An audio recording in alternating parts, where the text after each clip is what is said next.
And a man out there in the Valorant scene who has made a name for himself through the art of teabagging and also being pretty darn good at the game, that being Dapr, now also making a name for himself in headlines for receiving death threats in the game. And this stretches way, way back. It's kind of ironic to think about, and in a funny way. It was actually first late in 2020 where he received death threats supposedly after teabagging in a matchup versus 100 Thieves, to which he later said, hey, no hard feelings towards 100 Thieves, but it is a bit crazy that he was teabagging, having some BMs, which Sentinels also very well known for.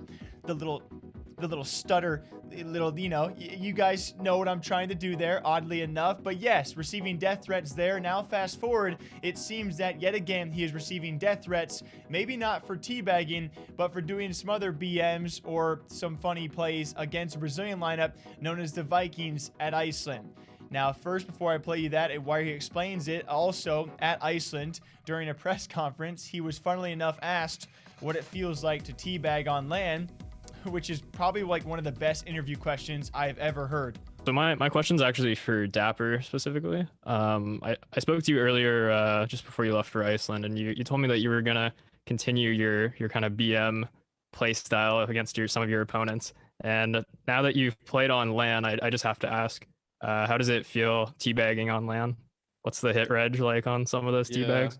Yeah, so the teabag, it's more fluid. You just feel like you're kind of immersed when you do it, so it just makes it feel 10 times better when you finally do it. Thank you. Next is... And then we find out after the fact he is now back in streaming, and ever since their flawless run at the LAN event, which was incredible to watch in itself with all the storylines around it, he further explains that unfortunately after a facing off against the Vikings, which there was some banter issued by Riot Games that shouldn't have taken part in the first place. We covered that here on this channel with a clip of FRZ taken out of context where he's saying that X10 is not a tier 1 team. He says, I don't think they're a tier 1 team, referring to X10, but Riot used it in a clip before the Sentinels matchup, so people thought he was trash talking Sentinels. So fans on both sides were a bit, I would say, and we don't know, right? We don't know the details of what side received what, but fans were definitely a bit built up after seeing that. Later, Riot Games apologizes. Well, after Sentinels take down the Vikings, apparently Dapr also received death threats. I got so many fucking things. It was like, I had so many people message me in fucking Portuguese because they're Brazilian, and it was so much like, you knife them in game, I knife you IRL. It was like the CSGO thing, dude. This guy's like, you knife Stacy in game, we knife you IRL or something. And no, because after the game, after we won on the bus ride home, we're looking through all our DMs because we had so many DMs, all of us, and we're Google translating all of our things, and we're talking like, me and Zobs are going back and forth. It was all this shit that was like,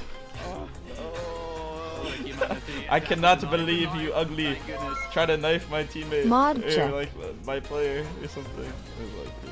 And this is not me going after the Brazilian audience. Everyone from every region probably has those slim few people who go after players and say some things they shouldn't, all right? Just so you guys know, it's just incredible that someone like Dapr seems to be the focal point of death threats for a variety of reasons, whether it be teabagging, whether it be BMing, whether it be knifing a Brazilian lineup.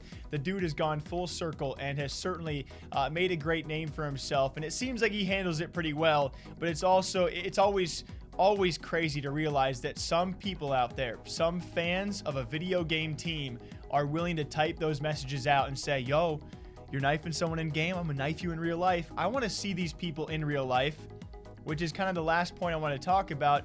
Do I really mean that? We've heard someone like Hiko talk about for CSGO. He's had some bad interactions with the Brazilian fan base, so when CSGO announced an event in Brazil, there was hesitation from players to even want to go there, because if you are scared for your own life, why would you want to compete there?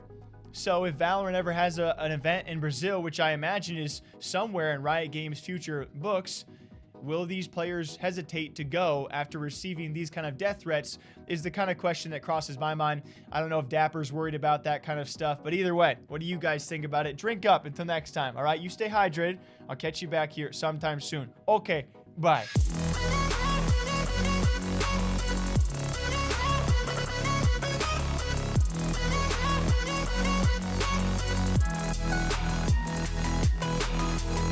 Yeah.